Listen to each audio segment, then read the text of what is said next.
growth rate divided by stocking rate is a key calculation for all farmers going forward.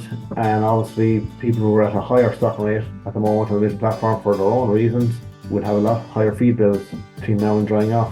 I'm joined this week by Pat Moylan, Teagasc Dairy Advisor, based in Kilkenny, for an update on the current grazing and winter feed situation within his own client base. So look, Pat, I suppose you would have had a number of discussion groups, interactions with clients over the recent weeks. The main topic for discussion, I suppose, has been the current grazing situation. What exactly is that situation looking like currently within your own client base? Yes, well, last month we had 4 discussion group meetings, and we also had a webinar which is on the Teagasc website. People can look at later on. But really the main focus, I thought, had been lack of grass and poor grass growth. I covered the northwest Kilkenny area, bordering Laois and Tipperary. So currently, you're looking at most farms out there having an average farm cover maybe between 700 and 800, and a good number below 700, with growth rates in the order of around 40, and demand with the extra feeding that's happening at maybe 40 as well. So the majority of my clients are matching growth and demand to hold average farm cover. So it hasn't been an autumn build up grass. Very hard to approach that message with farmers when growth rates were in the mid-30s there for a lot of time. And I suppose we did get very heavy rain last weekend. The orange weather warning did deliver rain in the northwest Kilkenny area. But ever since, the days are getting shorter and darker, and obviously the big drop in temperature. So the growth rates that are predicted for next week are in the range of 41 to 43 across the Kilkenny watered areas. So there's no summer that's going to grow a lot of grass that I see anyway.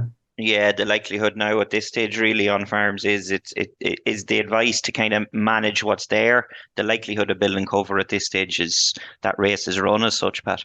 Absolutely. I suppose a simple thing that farmers can do to hold cover is that if they divide the predicted growth rate by their stocking rate on their initial platform, that will give them an idea of how much grass can be in the diet. So as a simple example, if we take a growth rate of 40 for the coming week, and we have one farmer stocked at 3.5 cows a hectare on the initial platform, well, you divide 40 by 3.5, that's just going to give you a grass allocation of 11 kilos of dry matter.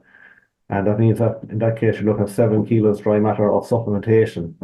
If you compare and contrast that then on the other side, where a farmer is stocked at 2.5 cows per hectare on the milking platform, again, when you divide the growth rate by the 2.5 stocking rate, that gives you a grass allocation of 15, 16 kilos of grass. So that farmer, the whole average farm cover, is looking at 2 to 3 kilos. So I suppose growth rate divided by stocking rate is a key calculation for all farmers going forward. And obviously, people who are at a higher stocking rate at the moment on this platform for their own reasons will have a lot higher feed bills between now and drying off. And I suppose the starting point for that is to know where you're actually at today, and that's a challenge for maybe some farms. If you're not measuring, it's very hard to manage, I suppose, which is the age-old saying. You had a couple of farmers on your webinar, as you say. That's available on the Teagasc website. If there is people in the country listening to this that find themselves in a similar situation, there's a webinar there looking at current grass supply issues and winter feed issues. But you had a couple of farmers on that maybe were higher than that average you were talking about. How was that, or why was that, Pat? Yeah, well, 2 farmers in particular. One farmer in Lisdowney, just outside Ballyragget there, he was stocked at 2.83 cows to hectare on the initial platform. Not over the top, I could say, but obviously with poor grass growth, that man has been feeding supplementation for the last 2.5 to 3 months. He's a regular grass measurer, as I mentioned, and he said as you mentioned on the day, that's very important. And I suppose no one went to take action if things start to slip. So this farmer took action back in July, and he introduced soy hulls as a midday feed, and he fed it along the feed barrier. He has plenty of feed space on the farm, and he bought a hydraulically powered feeder. It's like a bead feeder. So after milking, all cows are let into the cubicle house, and when all cows were out, he fed the soy hulls, and he'd been feeding it ever since. So that was his situation, I suppose. He was at 2.8 cows to the hectare. The other farm then over Woodsgift, which would be near the Earlyford side, the Tipperary side of my area, Again, a regular grass measure, and he saw growth rates dipping there in mid-August to, I think, below 550 from memory. And straight away, he took the decision to bring in silage and meal. So he's currently on 3 kilos of dry matter or pit silage and 4 kilos of concentrates. But he also took the additional step of reducing the stock rate on the mission platform.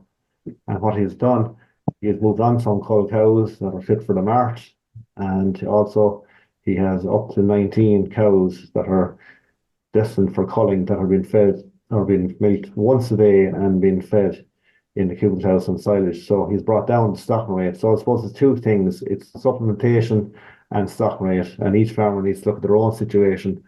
And maybe they need to do a bit like curing a high cell count. There's no one silver bullet out there. People will need to look at both things. Stocking rate reduction, if that's an option, and also looking at level of supplementation. And the key message again is to match supply and demand, to have sufficient grass at closing, to ensure, more importantly, that we have enough grass on farms on the 1st of February next year when cows, just after calving, are being turned out to grass. So I suppose the worry that's out there on farms is that because people haven't built up grass covers sufficiently this autumn, are they going to burn the candle at the other end and finish the year with very low grass covers, which will have huge knock-on effects for next spring and next spring's feed costs? What is the advice around that? And I might come back to the culls and whether we feed silage or straights, but the advice around that, because as you said, that I suppose that's the key message now, making sure that this hasn't an impact on next spring's grass supply. What sort of farm cover do we need on farms, we'll say, in that closing period, late November, early December? Yeah, I would put out there that for most farmers out there listening to this call, you want to be looking at an average farm cover of 700 on average farm cover. And obviously that could be much, it needs to be higher. Indeed, one of the farmers said he would like to have 800 average farm cover because he has a very high 6-week calving rate next spring and he wants to get the grass early. So it's going to be in the region of 700 to 800 average farm cover. And I suppose the official closing date on farms is taken as the 1st of December. So people, I suppose, look, first of all, as you said earlier, need to know where they are now first and then plot their course for the next 6 weeks or so. It's now the 4th of October and we are approaching the start of the last rotation. So again, the message out there for the majority of farmers that I'm dealing with is to hold the average farm cover they have now right through for the next 6 weeks. And that really means that growth and demand must be equal. And if farmers land in a situation where they are down at maybe 500 of a farm cover in late October, early November, it's really the point there, Pat. I suppose those farmers need to stop and house, even if they're used to grazing into that kind of mid-November period.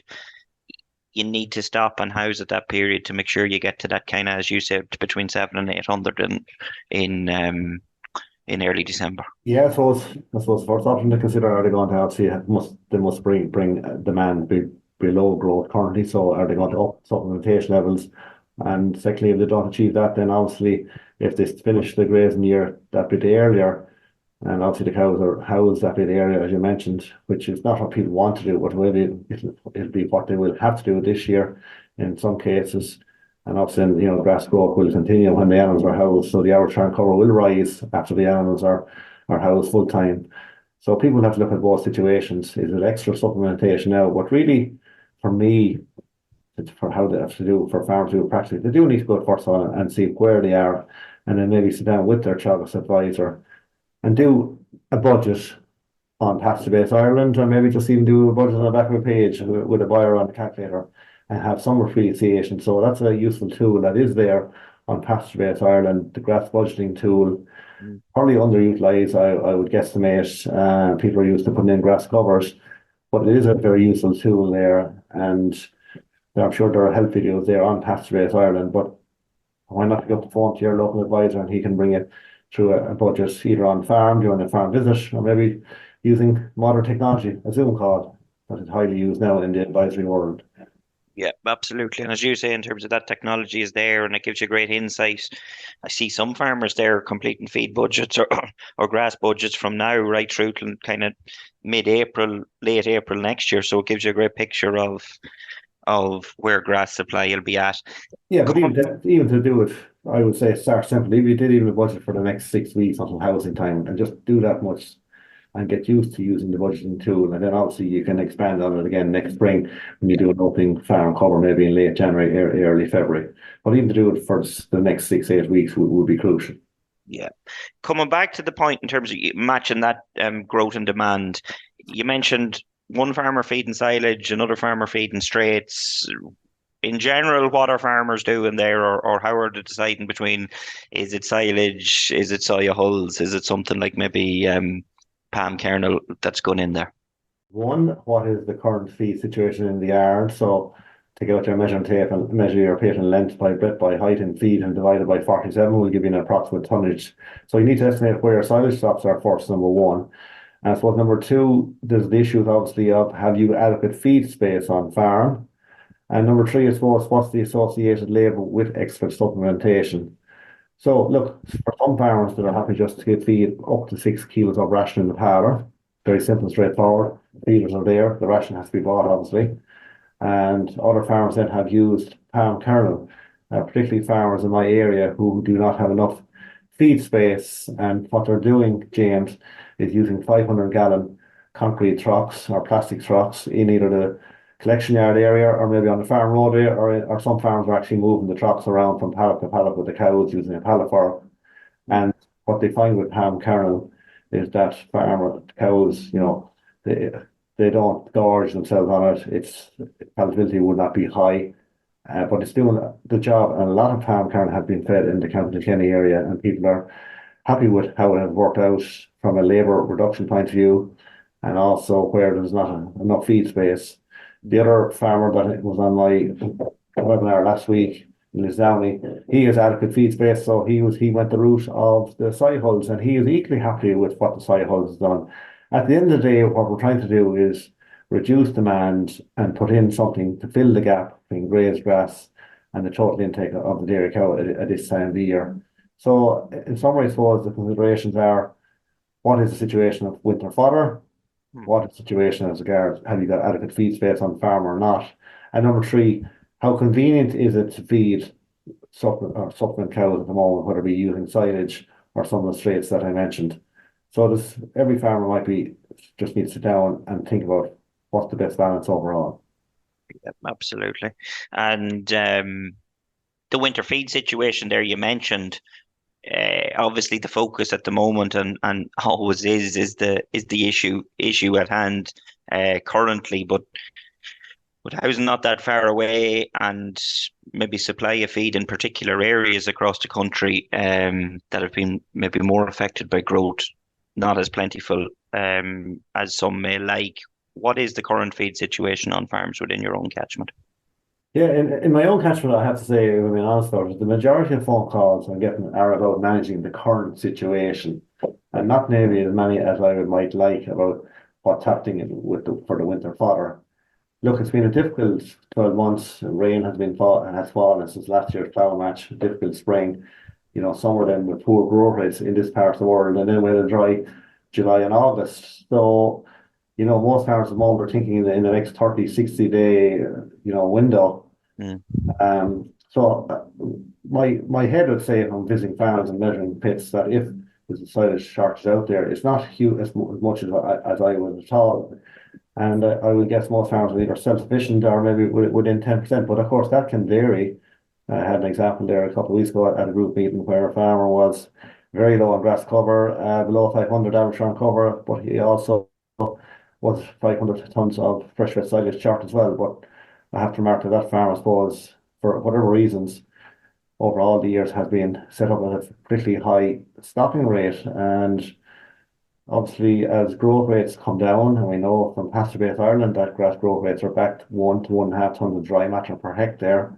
So if we're seeing that as a trend and people are still persisting at very high stocking rates on the platform or overall, well, obviously there's a gap there, and that gap is getting wider. So for some farmers on the call today, maybe they need to sit down and look at their stocking rate, because that's having a huge effect on grass availability. And the question that asks themselves, well, am I pushing it just too far, and is it costing more and more money to close the gap? So the cost of alternative feeds, whether it be silage, if you can buy it, and some of the straights I mentioned, it is a cost on farm, and it's creating maybe a lot of stress.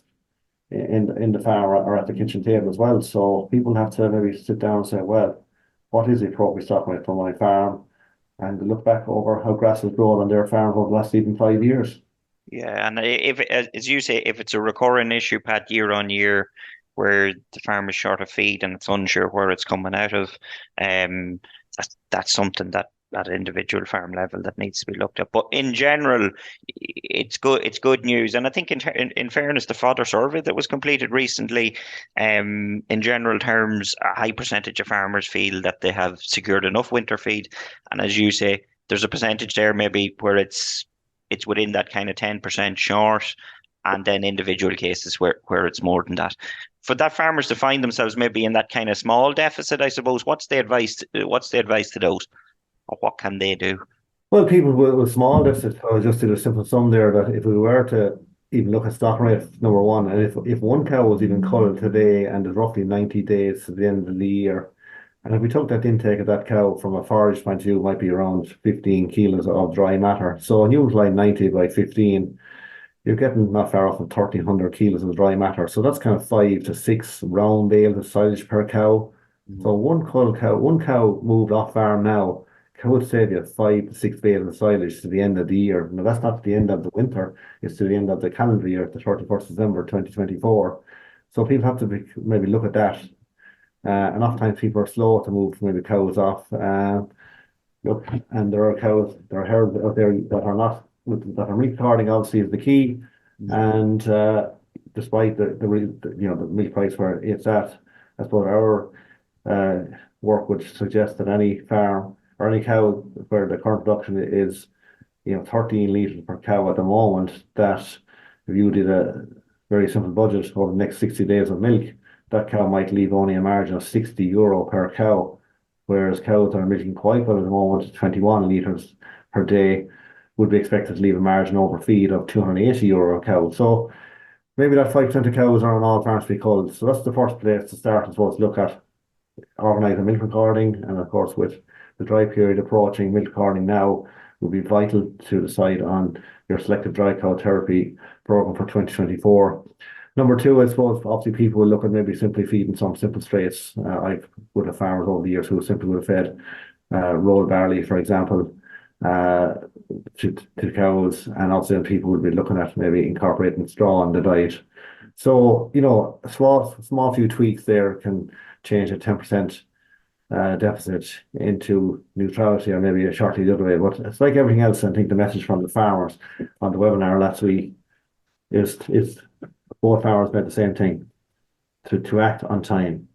Yeah. That's the And secret.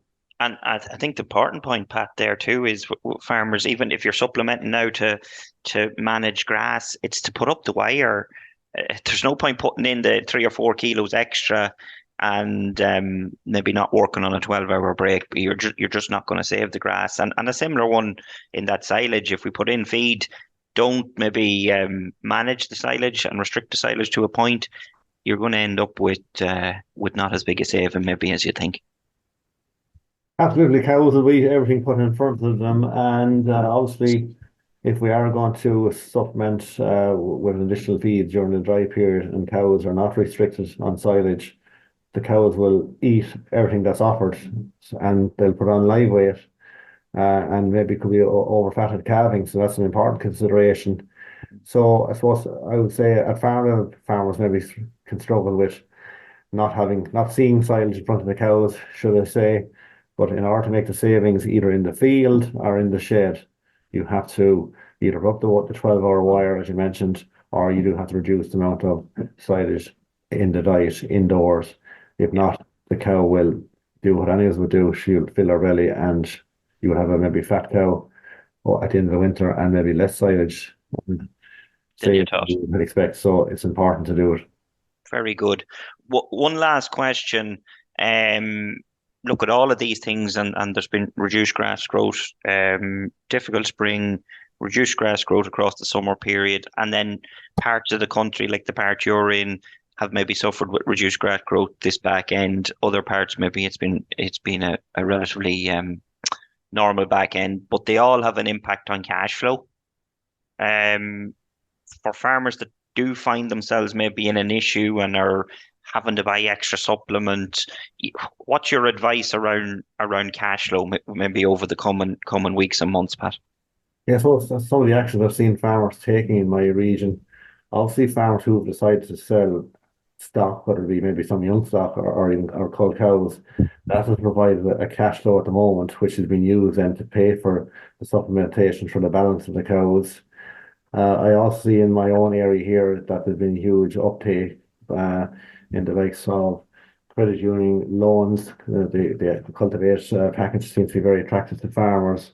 So I thought then farmers are going back and talking to their own banks as regards looking for extra cash flow, because come next year as cows start calving, there's a lot of months where cash will be going away from the farm up until maybe the first good milk check for the month of May. So I suppose farmers do need to sit down and see where they are, because in my approximate calculations, the cost of feeding a cow this autumn, I've looked at different diets, either side hulls or palm kernel and James, and when you put a cost on grass and the silage to make up the diet, they're not far off €4.50 to €4.75 per cow per day. Whereas typically at this time of the year, if we had adequate grass or feed, costs would be closer to €2.50 per cow per day. So each cow out there this autumn for a lot of farms is costing €2 per day more. So that's €200 a day for a €100 cow, and that's €1,400 a week for 100. When you look at 100 cow herd out there, and if you take that over 10 weeks, that's 14,000, and it could be a lot more. So people, the milk price is what it is at the moment. It is all needed, and people, I suppose, will have to sit down and do their very simple sums. But again, I suppose you'd have to look at stocking rate and maybe look at some of the cows there that are not looking very well at the moment, that they could be a very simple source of cash flow for the farmer at the moment, and to look after the cows that are milk and better cows and generate income that way. Very good, Pat. I think we've covered an awful lot there, and a lot of good advice for farmers that maybe find themselves short of where they'd like to be, and to best manage grass, as you say, over the next 6 weeks. Make sure there's enough feed in the yard. And the key messages I've heard right through that, and even with the cash flow thing, is act early, do your sums, and if you have to, let it be go to the market to purchase feed, or as you say, go to a banking institution to look for cash flow help. Don't leave it too late. So thanks a million for joining us on the Dairy Edge podcast. That's it for this week's show. Don't forget to rate, review, and subscribe to the podcast. You can listen on Apple, Spotify, or wherever you get your podcasts. For more information, go to the Teagasc website at teagasc.ie. I'm James Dunne, and join us next time for your Dairy Edge.